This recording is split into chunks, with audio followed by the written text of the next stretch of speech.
రైతు సోదరులకు స్వాగతం. గత ఏడాది ఖరీఫ్లో వచ్చిన వరదలతో తుంగభద్ర డ్యామ్ 19వ నెంబర్ గేట్ కొట్టుకుపోయింది. ఎప్పుడో 75 సంవత్సరాల కిందట ఏర్పాటు చేసిన గేట్లు తుప్పుపట్టిపోయి అది డ్యామేజ్ అయిపోయి కొట్టుకుపోయింది. తీవ్రమైన వరద కొనసాగుతున్న సమయంలో గేట్ కొట్టుకుపోవడంతో అందరూ ఆందోళన వ్యక్తం చేశారు.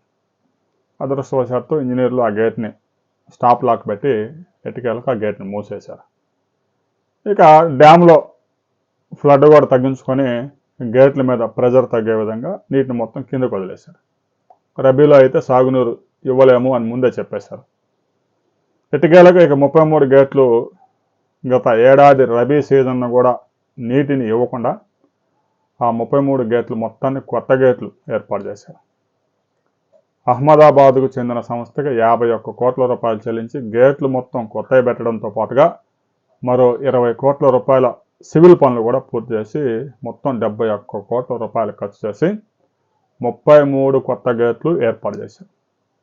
మరో 40-50 సంవత్సరాల పాటు ఎలాంటి ఇబ్బంది ఉండకపోవచ్చు. అయితే ఈ గేట్లు ప్రారంభానికి ఆంధ్రప్రదేశ్ ముఖ్యమంత్రి హాజరయ్యే అవకాశం ఉంది.